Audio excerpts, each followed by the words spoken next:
Hey everyone, how y'all doing?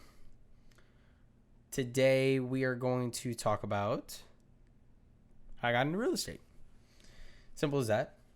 I think there's been a couple of conversations I've had with some of my followers and, of course, some of my friends and family just on my pursuit for real estate and what that means to me. So I figured I would do a small little video of just sharing with everybody why I do real estate, what it means to me, and I guess how I'm doing. So since high school, I've always been into real estate. I was a part of a organization on campus at high school, of course. So it's whatever you call a campus. So being on campus, I was always into business. I always had a love for business, but my problem was I didn't know what type of business that I wanted to do. I had the idea of a logistical mindset and using checklists and that sort of thing. And anyone who knows me intimately knows that that's how I work.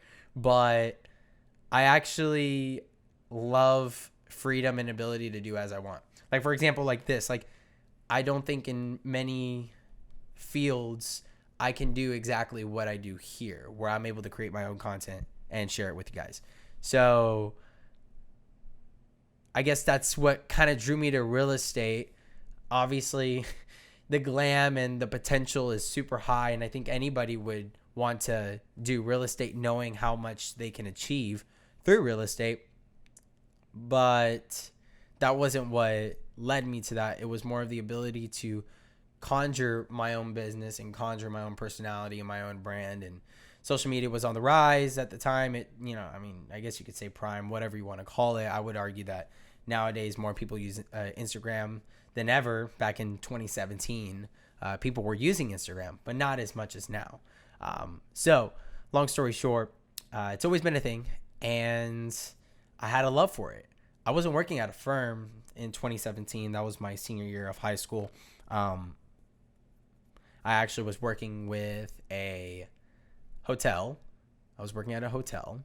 I was a concierge slash front desk guy, whatever you want to call the name of that position that I did. I did quite a bit, but I was there for about 6 months. I did not like anything that I was doing there.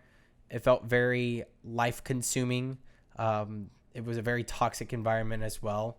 But what was cool is that I had a lot of inspiration to pursue what I wanted to do after working there. And so I talked to a local, I didn't actually talk to anybody. I emailed a real estate firm here in town. I only really emailed one person. They came back and said, hey, we're down to talk to you, but our broker's not in town, so we'll email you next week. To me, I felt like that was a cop-out of saying, no, we don't want your service and we're never going to text you back. So I kind of dropped in and I was doing my own thing for the next 2 weeks. And that next Monday, actually, this was probably a Wednesday that I messaged them. Next Monday, they reached out to me via email and said, hey, let's get together. How does Friday at 12:30 or something like that work? I didn't look at the email until like Wednesday, so that goes to show you how cruddy I was at looking at my email. I mean, I was a 17-year-old, but that's okay.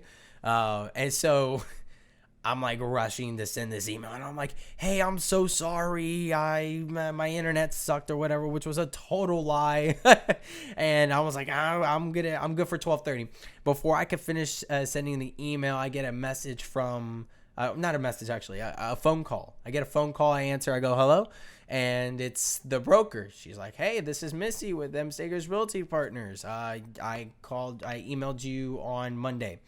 And I said, and I pretty much said the same excuse. I mean, I didn't send the email, so it wasn't twice. But I was like, oh, I'm so sorry. My internet was bad. I was like, it's not true. I can get internet from anywhere. And so it was funny at the, later looking at it, but I am not proud of that lie. It's just such a white lie. But we settled a time and a date for us to meet at Friday, and I got to witness a lot of really beautiful people. And so they gave me a job. I wasn't in real estate as an agent yet, but I was working as a courier. So I would do things like picking up signs, taking signs off, putting lock boxes on, copying keys, pretty much that type of job. And so I was working that for about a year, and I just got to see some real professional people walk in and out of that place. And the community there is absolutely ridiculous. And I would recommend anybody that is looking to start in real estate to start here. And so there was a point where I walked into the office. I told my broker, I said, hey, look, I'm ready. I want to start going full time. She asked me like 3 times if I was for sure about this. And I said, yes, I know exactly what I'm getting myself into, but I'm ready. And so then she said, okay, let's get you started. We'll get your classes going and we'll get you licensed. And then it took me about, I would say 3 months or something like that.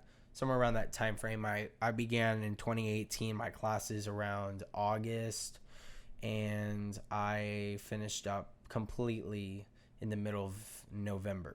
The middle of November is when I finally got my license, and since November 2018, I've been practicing. And it hasn't been necessarily the most beautiful route in the world. I would recommend, if anybody has another opportunity and wants to make consistent income, do not do this job. This is not the job for you if you want to make consistent income, at least early. But the fruit of what I've been able to receive through how I work and what I do has been absolutely beautiful. I would not recommend it any more than I could possibly recommend it, because it's so for those who are looking for that pursuit of not only, I guess, infinite gain of financial success, but more importantly, the amount of people that you get to impact and walk with every single day. Just think about it, right? Like, the amount of people that make bigger financial investments than purchasing a home is very slim. It's not like everybody is investing into properties. I mean, as much as we talk about investing into properties, not everybody does it. And not everybody buys something more than $100,000 at max, and at least financing. And so crazy to think to spend $200,000, $300,000, $400,000 on a home, and that be it. That's your largest investment that you're making as a person. And so I could not recommend it. I cannot recommend it more. You get to be a part of someone's journey and someone's story of the one time they purchased, or the second or third time that they've bought an investment property, or when they've sold their home that they've been in for 20 plus years, and now you get an opportunity to help them sell it. It's absolutely a beautiful, beautiful thing to see.